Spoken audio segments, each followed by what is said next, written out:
The whole goal for me doing this is to get this stuff out. You know, I mean, people either they don't know, they haven't found time to know. Well, who has time to learn all this stuff, right? I tried to read the Bhagavad Gita, and I was like, oh my God.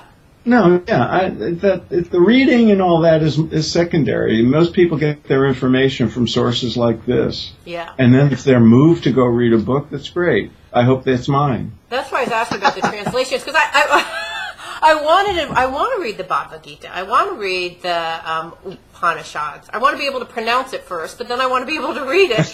And, you know, there's so many translations out there, and the translation makes all the difference. I know. But actually the Gita is very easy, quick to read if you don't read all the commentary, if you just read the Gita. Okay, maybe I'll try doing that. Verses, you can read a few verses before you go to sleep, and in a month or so you'll have read it, the whole thing. Okay, I'm going to try. Your book has inspired me to, because I want to know, right? Because, I mean, someone once said to me, what is your religion? And I said, I don't really have anything, but the closest thing I have is yoga. Yeah. But not realizing that now reading your book, it is, it's all religions, right? Yeah. Anyways, it's like the root of all Eastern religions, so that's the ultimate religion. Yoga. Not really yoga. What is it? Would it be called Hinduism? What would it be called? Yeah, well, that's one of the problems. It's what do you call it? Yoga is a good enough word because it doesn't have religious connotations. Yeah. But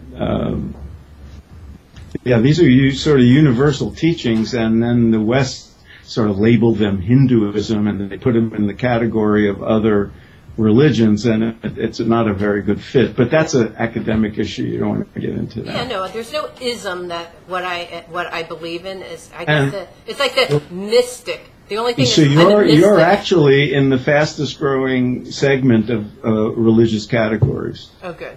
I love that I'm part of a trend. Spiritual, but not religious. Yeah, that's true. Yeah, you're a nun. What? You're a nun. Oh, thanks. Realize that's you're the second person who's told me that this week. I didn't. But I'm spelling it None. Oh, I thought you meant Nun. Yeah, I know. That's why I joked with it by saying it that way. No, they're actually people who do research now have a category of none. People who don't identify with any religion, and it's a huge part of the population. So if people ask you, tell them you're a nun. I'm a nun. Person in power doesn't have all these scandalous stories. There's always something. Yeah, so you kind of look at that stuff. I actually really like what you said in your book, where, you know what, you just take the good, the philosophy is good, the ideas are good, and just like drop the scandal and the judgment. People are people, they're human.